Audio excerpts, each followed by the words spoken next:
Halo Sobat Balnews pencinta sepak bola Indonesia, tentunya di Timnas Indonesia. Baiklah, kami punya penawaran khusus untuk teman-teman yang mau ikut bergabung join menjadi member kita. Nah, kalian bisa mendapatkan keuntungan berupa kalian bisa join ke grup spesial kita, kemudian bisa mendapatkan update link streaming secara gratis dari kita, oke? Jadi teman-teman bisa nonton pertandingan Timnas Indonesia dimanapun, kapanpun, dan bagaimanapun keadaannya, karena sudah kita share linknya. Tinggal kalian silahkan menikmatinya. Baiklah, tunggu apa lagi? Langsung saja klik link atau klik tombol join di channel Balnews. Baiklah, selamat menonton videonya. Bantu Timnas Indonesia, legenda berhasil bantu STY bocorkan kelemahan Jepang. Diakui kuda hitam Asia, media Korea Selatan heboh soroti pemain kunci STY. Comeback ciamik Justin Hubner jelang lawan Jepang. Dibuat panik, pelatih Arab Saudi beberkan situasi hadapi Timnas Indonesia. Post like di bawah, lanjut simak informasi selengkapnya sebagai berikut.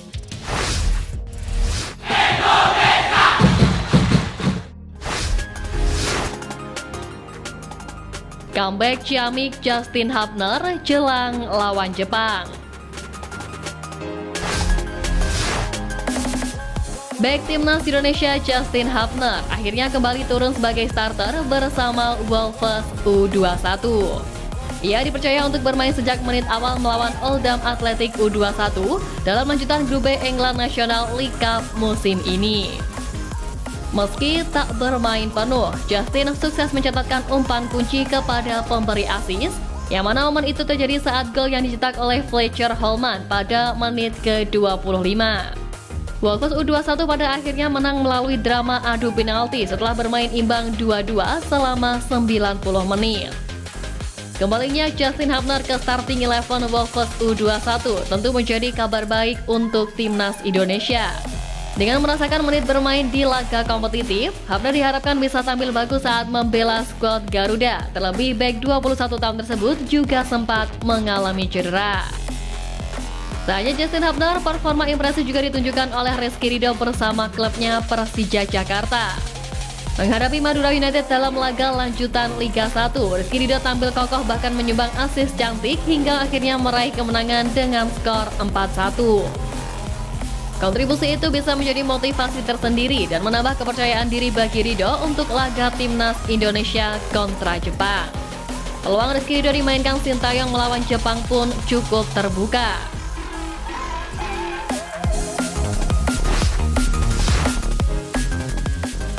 Diakui kuda hitam Asia, media Korea Selatan heboh soroti pemain kunci STY. Media massa di Korea Selatan saat ini tengah soroti eksistensi Timnas Indonesia dalam panggung kualifikasi Piala Dunia 2026. Dimulai dari sepak terjang pemain di lapangan hijau di kualifikasi Piala Dunia 2026 hingga ramainya naturalisasi untuk kekuatan Timnas Indonesia. Terbaru pun media Korea Selatan Sportscan menilai bahwa pemain seperti Tom Hai hingga Ivar Jenner memang membawa tim semakin bagus.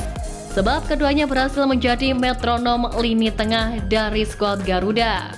Bahkan yang sebelumnya ada sedikit kekhawatiran soal posisi penjaga gawang, yang akhirnya itu telah hilang setelah masuknya kiper Dallas FC, Martin Paes. Kehadiran Martin Paes pun membuat Timnas Indonesia dinilai meramaikan persaingan di grup C kualifikasi Piala Dunia 2026. Hal ini karena saat ini poin yang dimiliki oleh tim-tim di grup C tersebut tak memiliki perbedaan signifikan kecuali Jepang yang ada di puncak klasemen dengan 10 poin.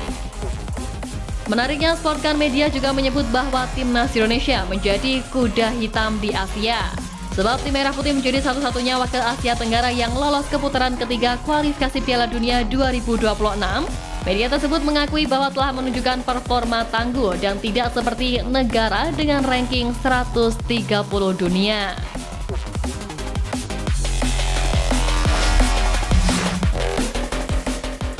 Dibuat panik, pelatih Arab Saudi beberkan situasi hadapi Timnas Indonesia. Pelatih Arab Saudi Hervé Renard memaparkan misi serius dan percaya diri bisa lolos langsung ke Piala Dunia 2026 menjelang melawan timnas Indonesia. Diketahui Hervé Renard ditunjuk sebagai pelatih kepala Arab Saudi untuk menggantikan Roberto Mancini pada 26 Oktober lalu. Sejatinya ia bukan pelatih yang asing bagi Arab Saudi. Pelatih asal Prancis itu sudah melatih The Green Falcons pada Juli 2019 hingga 2023. Namun kini Hervé Renard tiba di Arab Saudi, di mana tim dalam situasi kusut lantaran tercacar di posisi ketiga klasemen grup C dengan raihan 5 poin dan selisih 5 poin dari Jepang sebagai pemuncak. Padahal Arab Saudi menjadi negara yang diunggulkan lolos langsung ke Piala Dunia 2026 dari grup ini. Menanggapi hal itu, Hervé Renard ingin agar pemain-pemainnya untuk kembali ke mentalitas di masa lalu, di mana mereka lolos ke Piala Dunia 2022. Mereka perlu mengingat apa yang telah mereka lakukan beberapa tahun lalu. Para pemain harus berdedikasi, ini adalah tantangan besar yang harus dicapai. Saya memiliki kepercayaan penuh kepada mereka, ujar Hervé Renard. Menariknya, statement Hervé Renard tersebut mendapatkan respon positif dari pelatih timnas Indonesia Sintayong. Bersama skuad Garuda, Sintayong yakin bahwa tim Merah Putih mampu kembali mengejutkan Arab Saudi meski ditangani oleh sang mantan pelatih.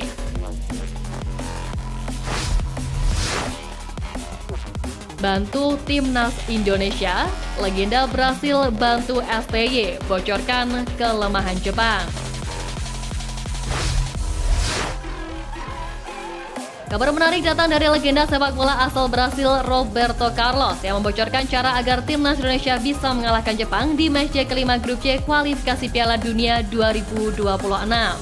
Pemilik tendangan kaki keras itu memberikan pesan tersirat kepada skuad Sintayong lewat video salah satu iklan minuman bersoda 22 tahun lalu.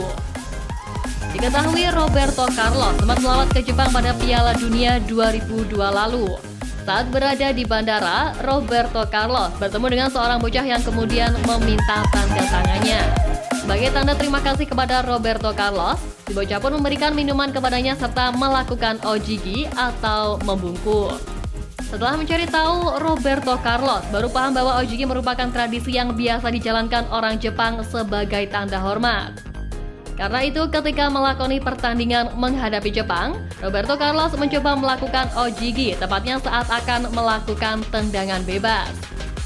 Sontak, para pagar betis melakukan penghormatan balik alias juga melakukan ojigi kepada Roberto Carlos. Saat para pagar betis itu membungkuk, Roberto Carlos melepaskan tendangan yang meluncur mulus ke gawang Jepang. Apakah cara ini bisa diterapkan timnas Indonesia saat menjamu Jepang di SUGBK? Satu yang pasti, timnas Indonesia pantang kalah saat bersua Jepang. Skuad Garuda membutuhkan tambahan poin demi menjaga peluang lolos ke Piala Dunia 2026. Roberto Carlos sendiri sempat berkunjung ke Indonesia jelang Piala Dunia U17 tahun lalu. Menurutnya, Indonesia memiliki talenta berbakat dan punya kesempatan bersaing di kancah dunia. Hanya saja Roberto Carlos menegaskan punggawa Garuda harus memiliki kedisiplinan dan juga kesabaran dalam bermain. Tentu hal itu bisa menjadi kunci buat skuad asal Sintayong untuk menghadapi Jepang di bulan ini.